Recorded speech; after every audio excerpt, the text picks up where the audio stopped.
September 1st, 1939, Warsaw, Poland. The sound came first. Low, distant, unfamiliar. A vibration in the air that made the windows tremble before anyone understood what it meant. David Miller, an American journalist with a worn leather notebook and a camera older than his nerves, stood on a Warsaw street corner and looked up just in time to see black crosses sliding across a pale morning sky. The bombs followed seconds later. The ground jumped. Glass exploded outward.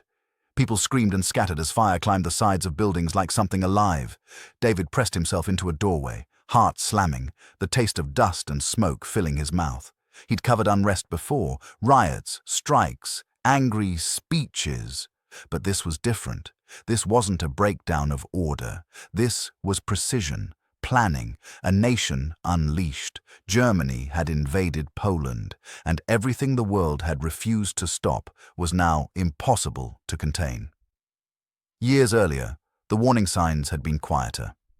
In 1936, across the Atlantic, Lieutenant Commander Samuel "Sam" Walker, U.S. Navy, stood on the deck of a destroyer in the Atlantic, scanning a calm horizon. The sea was blue and endless, the kind of day that made you believe nothing bad could ever reach you out here. A radio operator approached. "Sir, London broadcast just mentioned German troops entering the Rhineland." Sam frowned. "That's not supposed to happen." "No, sir." Sam stared at the water. He'd studied enough history to know treaties only worked if someone enforced them. Germany wasn't supposed to have soldiers there. France and Britain were supposed to respond. They didn't. Back home in Ohio, Margaret Harris folded the newspaper at the kitchen table, her fingers pausing on the headline. "Germany defies treaty. No response expected." Her husband, Bill Harris, a high school history teacher and a veteran of the Great War, sipped coffee and said quietly, "That's how it starts." Margaret sighed. "Europe's problems aren't ours anymore, Bill." He didn't argue. He just looked tired. Adolf Hitler's ambitions didn't explode overnight. They crept forward, testing boundaries, measuring silence. Austria fell next, not with gunfire, but applause. Crowds cheering as German troops marched in, cameras rolling, diplomats issuing statements full of concern and restraint. David Miller was there too, standing in Vienna, watching history fold in on itself. A young Austrian woman near him clapped with tears in her eyes. "We are one people again," she said. David wrote the quote down, but his hands shook, because behind the flags and cheers, he could see something else. Fear, relief mixed with surrender. A nation swallowed without a fight because no one believed help was coming. In Washington, Colonel Robert Hale, U.S. Army intelligence, pinned maps to his office wall, Germany growing larger in red pencil marks. Austria absorbed, the Rhineland fortified, each move bolder than the last. "They're pushing," Hale said to a colleague, "and nobody's pushing back." "Europe wants peace," the man replied. "So does a fire," Hale said, "until it spreads." In September 1938, the world gathered in Munich. British Prime Minister Neville Chamberlain stepped off a plane holding a piece of paper and declared peace in our time. Czechoslovakia was sacrificed for stability. Hitler promised no more territorial demands. David Miller stood among reporters as the announcement echoed across radios. People cheered. Champagne flowed. David didn't drink. He remembered Hitler's speeches, the way ambition burned behind the eyes, the way promises felt temporary. Back in Ohio, Bill Harris listened to the broadcast with his students. Some smiled with relief. Bill turned off the radio and said, "Remember this moment." A boy in the back raised his hand. "Why, sir?" "The war's been avoided." Bill hesitated. "Because when you give a bully what he wants, he doesn't learn gratitude. He learns how far he can go." By 1939, Hitler had learned enough. When German forces crossed into Poland, Britain and France finally declared war. But the delay had already done its damage. Germany's armies were modern, mobile, confident. Europe fractured under the weight of hesitation. David Miller moved through bombed streets, documenting what diplomatic failure looked like up close. Burned homes, dead horses, families dragging what little they had left. A Polish man grabbed his sleeve. "Where is America?" he demanded, eyes wild. "Where is everyone?" David had no answer. America watched from across the ocean, officially neutral, unofficially uneasy. Factories stayed quiet. Young men stayed home. Radios carried foreign names into American living rooms like distant thunder. Then came 1940. France collapsed in weeks. Sam Walker listened to the news aboard his ship, jaw tightening. "France fell," he repeated. "Yes, sir." Sam looked west, toward home, toward a country that still believed oceans were walls. "They won't be," he muttered. "Not forever." In Britain, bombs fell nightly. London burned. And still, diplomacy failed to stop the man who believed the world would always step aside. Hitler's ambitions expanded faster than anyone's willingness to confront them. In 1941, when Germany turned east and invaded the Soviet Union, many Americans thought the monsters would destroy each other. Colonel Hale wasn't so sure. "This isn't desperation," he said in a briefing. "It's confidence." He believes no one can stop him. Across the Pacific, another empire watched and waited. On December 6, 1941, Seaman First Class Tom Gallagher, 19 years old and missing Iowa winters, leaned on the railing of the USS Arizona at Pearl Harbor. The harbor was calm, water reflecting a pink Hawaiian sunrise. He sipped bad coffee and thought about home. The next morning, the sky screamed, and the war born of ambition and diplomatic failure finally reached America. Tom ran as bombs tore ships apart. Sam Walker raced to his station as radios erupted with frantic calls. Bill Harris stood frozen in his living room, radio blaring, knowing with sick certainty that history had come full circle. The world's attempts to avoid war had only delayed it, long enough for it to grow larger, deadlier, unstoppable. Hitler's expanding ambitions had met the world's silence. And silence, it turned out, was not peace. It was an invitation. December 8, 1941. Pearl Harbor, Hawaii. Smoke still curled above the harbor like a wound that refused to close. Seaman. First class. Tom Gallagher stood ankle-deep in oil-slicked water, coughing, eyes burning, ears ringing. The USS Arizona was gone, reduced to twisted metal and fire. Men he'd joked with the night before were missing, buried, or floating, face down, in the harbor. An officer shouted orders Tom barely heard. Sirens wailed. The sky, once peaceful, felt hostile now, empty, in a way that made your skin crawl. Someone grabbed Tom's shoulder. "You all right, son?" Tom nodded, though he wasn't sure it was true. Across the Pacific, America's isolation shattered in a single morning. The diplomatic failures that had allowed Hitler's ambitions to spiral unchecked now echoed halfway around the world. Two wars, once distant, were now inseparable. In Washington, D.C., Colonel Robert Hale stood in a crowded briefing room as maps were rolled out faster than anyone could absorb them. Europe, North Africa, the Atlantic, the Pacific. "We waited too long," one officer said quietly. Hale didn't respond. He was thinking about years of warnings, ignored reports, softened language, leaders afraid of another war more than they were afraid of what avoiding it would cost. Now, there was no avoiding it. President Roosevelt's voice carried through the building later that day, steady, deliberate, grim, a date which will live in infamy. America was at war. By early 1942, The machinery of the United States roared to life. Factories shifted overnight. Women filled assembly lines. Boys became soldiers in months. In Texas, Private Jack Mallory stood in the dust of Camp Hood, sweat soaking his uniform, boots aching from endless drills. He'd been a farmhand a year earlier. Now, he marched with a rifle, learning to kill men he'd never met, because leaders across oceans had failed to stop one man when they had the chance. Jack wiped his face as a sergeant barked orders. "You think this is hard?" the man yelled. "You haven't seen hard yet." Jack believed him. At night, Jack lay awake listening to trains rumble past, carrying tanks, guns, and men east. The world felt like it was holding its breath. In London, American pilots arrived to fly alongside the British. The city still bore the scars of the Blitz: burned buildings, boarded windows, rubble piled like gravestones.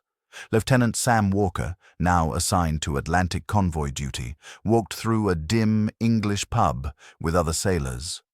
Laughter came easy at first, fueled by beer and nerves. Then a British pilot raised his glass. "To finally having you Yanks here." Sam smiled thinly. "Sorry we're late." The pilot's smile faded. "So are we." They drank anyway. Night after night, bombers thundered over Europe. Each mission was a gamble. Each loss carved deeper scars. The Luftwaffe still fought hard, but its reach was stretched thin by a war that never should have grown this large. Hitler's ambitions had overextended his empire. His armies fought in deserts, mountains, skies, and seas all at once, and the cracks were starting to show. In North Africa, Jack Mallory felt those cracks firsthand. The desert outside Kasserine Pass was bitter cold at night, heatless and unforgiving. Jack crouched behind a rocky outcrop, breath fogging the air, rifle steady in trembling hands. "Intel says they're pulling back," Corporal Finch whispered. Jack scanned the dark horizon. "Intel's been wrong before." The attack that followed was brutal. German armor surged forward with deadly precision. American units, green, untested, were pushed hard. Men fell, orders tangled, confusion ruled the night. Jack fired until his barrel burned. When the fighting finally eased, the Americans withdrew, bloodied, shaken, alive. Sitting against a rock afterward, Finch muttered, "They're good. But they're not where they should be." Jack nodded. Even in defeat, something felt off. The Germans struck hard, but not smart. Units arrived late. Support lagged behind. Someone, somewhere, was making mistakes. In Berlin, Adolf Hitler paced beneath harsh lights, stabbing at maps. "They will hold," he snapped. "No retreat." A general cleared his throat. "Mein Führer, the fuel situation." "Excuses," Hitler barked. "Willpower wins wars." The room fell silent. Once, his instincts had caught enemies off guard. Now, ideology was replacing strategy. Diplomacy had failed long ago. Command was following it into collapse. By 1943, American forces were landing in Sicily, then pushing into Italy. Jack Mallory slogged uphill through rain and mud, shells exploding above ancient stone villages. "Why don't they fall back?" Finch shouted over the noise. "Because they're not allowed to," Jack replied. Captured German soldiers told the same story. Conflicting orders, no withdrawals, commands that made sense only to the man issuing them. In Washington, Hale read report after report, jaw tightening. "He's fighting the whole world," Hale said to an aide. "And he thinks he can bully geography." "That'll cost him," the aide said. "It already is," Hale replied. As American bombers pounded German cities, Sam Walker escorted convoys across the Atlantic, dodging U-boats that still prowled, but with growing desperation. One night, Sam stood on deck watching flames rise from a distant sinking ship. "Why didn't they stop him earlier?" a young sailor asked quietly. Sam didn't answer right away. Then, because stopping him meant choosing war before it felt necessary, the sailor swallowed. Feels necessary now. Sam nodded. By the time Allied planners gathered in England to prepare for the invasion of France, one truth was clear. Hitler's expanding ambitions had united his enemies, but his refusal to compromise or listen had weakened his own strength. Diplomacy had failed because it had been replaced by appeasement. Strategy was failing now because it had been replaced by pride. Jack Mallory cleaned his rifle one evening, listening to distant aircraft. "Something big's coming," Finch said. Jack nodded. He could feel it. The war was building towards something decisive, something that would either end Hitler's reach or cost the world even more blood. Across Europe, maps were drawn, timetables set, silence replaced debate. The consequences of diplomatic failure were no longer theoretical. They were marching toward a single, violent reckoning. June 6, 1944. Normandy, France. The sea was rough, grey, and angry, like it knew what was coming. Private Jack Mallory stood inside the landing craft, knees bent, helmet tight, rifle clenched so hard his hands hurt, diesel fumes mixed with vomit and fear. No one talked. The engine's roar filled the space where prayers might have gone. Then the ramp dropped. Machine gun fire ripped through the morning. Men fell before their boots touched sand. Water churned red. Jack stumbled forward, bullets snapping past his ears, heart slamming against his ribs. "Move! Get off the beach!" someone screamed. Jack ran because stopping meant dying. He dove behind a steel obstacle, gasping, sand grinding into his teeth. All around him, Americans fought their way ashore, dragging wounded, firing blindly, pushing forward inch by bloody inch. Above them, the sky thundered with Allied aircraft. Behind them, the sea swallowed the dead. And inland, the German defenses, once feared as unbeatable, were hesitating. Far from the beaches, in a concrete headquarters, German officers stared at ringing telephones that no one dared answer without permission. Hitler had insisted the invasion would come elsewhere. Calais, Norway, anywhere but Normandy. He'd dismissed intelligence, overruled generals, ordered armored reserves held back until he personally approved their release. When approval finally came, it was too late. Allied bombers had turned roads into graveyards of steel. Panzers burned where they stood. The counterattack, meant to throw the invaders back into the sea, never fully materialized. It was the culmination of years of expanding ambition and failed diplomacy. A leader who trusted his instinct over reality, surrounded by men too afraid to contradict him. On the beaches, Jack felt the shift without understanding it. The resistance was savage, but disorganized. Some bunkers fought to the last man, others went silent too quickly. By nightfall, the Allies held the sand. Jack sat behind a hedgerow, hands shaking, uniform soaked with sweat and seawater. Corporal Finch slid in beside him, face smeared with blood. "You still breathing?" Finch asked. Jack nodded. "Yeah." Finch laughed weakly. "Then we're winning." It didn't feel like winning. It felt like survival. In the weeks that followed, Normandy became a nightmare of hedgerows and close combat. Fields turned into traps, farmhouses became fortresses. Every advance cost lives.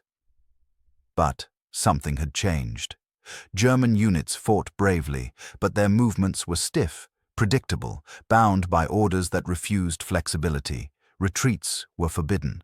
Counterattacks demanded even when fuel and ammunition were gone. Colonel Robert Hale, now attached to Allied command, studied reports late into the night. "He's still trying to control everything," Hale said to a British officer. "Every division, every mile." The officer shook his head. "That's not command. That's obsession." Hale nodded. "And obsession doesn't win wars." By August 1944, Paris was liberated. Allied columns raced east. Germany's borders shrank under relentless pressure. In Berlin, Hitler ranted in underground bunkers, issuing orders that demanded impossible results from exhausted armies. Generals were dismissed, replaced, ignored. Each failure was blamed on betrayal, not miscalculation. Meanwhile, Jack pushed through France into Belgium, seeing towns cheer their arrival, civilians waving flags, crying openly. It felt surreal, moving from death to celebration in the span of miles. Then winter came. December 16th, 1944. The Ardennes forest. Snow muffled sound, cloaking movement. American troops dug shallow foxholes in frozen ground, breath fogging the air. Jack stamped his feet, trying to keep feeling in them. "Too quiet," Finch muttered. Jack nodded. He trusted that instinct now. At dawn, the forest exploded. German artillery crashed through the trees. Tanks rolled forward under cover of fog. Infantry surged after them, shouting, firing, desperate. It was Hitler's final gamble, the Battle of the Bulge, a last attempt to break the Allies through surprise and force a negotiated peace. For a moment, it worked. American lines bent. Units were cut off. Supplies ran low. Men fought in freezing woods with numb fingers and empty stomachs. Jack fired until his hands bled. He dragged wounded comrades through snow-stained dark with blood. He watched medics collapse from exhaustion. One night, under flares that turned the forest white and ghostly, Finch was hit. Jack pulled him behind a tree, hands slick, heart racing. "Stay with me," Jack begged. Finch tried to grin, teeth chattering. "Hell of a Christmas, huh?" He died before dawn. Jack sat there until morning, snow settling on his shoulders like a burial shroud. The German offensive collapsed under its own weight. Fuel ran out. Roads clogged. Allied air power returned as skies cleared, tearing into exposed columns. Once again, Hitler refused to authorize withdrawal until entire divisions were destroyed. The last reserves of Nazi Germany were spent, not in strategic defense, but in stubborn defiance. Colonel Hale read the final reports with grim clarity. "He gambled everything," an aide said, "and lost." Hale closed the folder, because diplomacy failed years ago, and pride finished the job. By March 1945, Allied forces crossed the Rhine. German resistance crumbled into scattered pockets of fanaticism and despair. Cities lay in ruins. Civilians fled along frozen roads with whatever they could carry. Jack moved through shattered towns, seeing faces hollowed by hunger and propaganda. This was the end of expanding ambition, the final cost of believing the world would always step aside. When the news came, Hitler dead, Berlin surrounded, it didn't arrive with cheers. It arrived with silence. Men sat where they stood. Some cried. Some stared at nothing. Jack thought of Finch, of Normandy, of the desert where it had all begun. The chaos was ending. The reckoning was just beginning. May 1945. Central Germany. The war ended without ceremony. There was no final charge, no last shot Jack Mallory could point to and say that was it. It ended the way a long fever breaks, quietly, leaving you weak, confused, and unsure how much damage had been done while you were burning. Jack stood in the middle of a ruined German town, rifle hanging loose in his hands. Rubble filled the streets where shops had once stood. Smoke drifted lazily from buildings that would never be rebuilt. Somewhere, a church bell rang, hesitant, almost embarrassed to be heard after so much noise. A sergeant walked past him and said, "It's over." Jack nodded. His hands were still shaking. Across Germany, the consequences of ambition and diplomatic failure lay naked in daylight. Entire cities flattened, rail yards twisted into scrap, refugees moved in long, silent columns, women pushing carts, children clutching scraps of cloth, old men staring straight ahead as if looking back would finish them. Jack's unit was ordered to secure the outskirts of a camp recently abandoned by retreating German guards. The smell hit first. Inside the wire, survivors stood frozen, watching the Americans approach like men who'd forgotten how to hope. Their bodies were little more than frames, Their eyes carried things Jack would never be able to forget. A medic whispered, "Dear God." Jack didn't speak. He couldn't. This wasn't collateral damage. This was policy. This was the end result of unchecked ideology, of a world that hesitated too long to stop a man who never hesitated to expand his reach. That night, Jack sat alone and wrote a letter home by dim lantern light. An officer beside him said, "Hard to believe it ended like this." Hale nodded. It didn't end here. It ended when the world decided compromise was safer than confrontation. The officer frowned. "You think it could have been avoided?" Hale looked out at the river. "I think it could have been smaller, shorter, less catastrophic." He turned away. But ambition feeds on silence. Back in the United States, church bells rang from coast to coast. Factories stopped mid-shift. Radios carried President Truman's voice into kitchens and living rooms. People cried openly in the streets. Relief tangled with grief. In Ohio, Margaret Harris sank into a chair when the announcement came. Her hands trembled as she folded them together. The war in Europe was over. Weeks later, Bill Harris stepped off a train, thinner, grayer, eyes carrying weight no suitcase could hold. Margaret didn't ask questions. She just held him, grounding herself in the fact that he was alive. That night, Bill lay awake, staring at the ceiling. "We failed to stop it early," he said quietly. Margaret turned toward him. "But you helped stop it." He nodded. "Too late for too many." Jack Mallory came home in the fall of 1945. The farm looked smaller than he remembered. The fields quieter. His mother cried when she saw him, hands on his face like she was afraid he'd disappear. His father said nothing, just pulled him into a long, steady embrace. At night, Jack lay awake listening to the wind instead of artillery. Silence felt unnatural. Sometimes it was worse than noise. One evening, sitting on the porch, his father asked, "You think it was worth it?" Jack thought of Finch, of Normandy, of the camp gates opening. "Yes," he said finally. "But I wish the world hadn't waited so long to believe who he was." The world moved forward because it had to. Borders shifted. Trials exposed crimes too vast to ignore. New institutions were built from the wreckage, attempts, however fragile, to prevent ambition from running unchecked again. Historians would write about treaties, conferences, invasions, and battles. They'd debate strategy and timing. They'd ask where it all went wrong. The men who fought knew the answer wasn't simple. It was found in moments when warnings were dismissed, in agreements signed instead of lines drawn, in hopes that ambition could be satisfied without consequence. Hitler's expanding ambitions had not caused war alone, but the world's failure to confront them had cleared the path. Years later, Jack stood at a memorial, running his fingers over names carved into stone. Finch, men from Texas, from Brooklyn, from farms like his. Nearby, children laughed. Tourists took photographs. Life moved forward. That, Jack realized, was the victory. Not the fall of Berlin.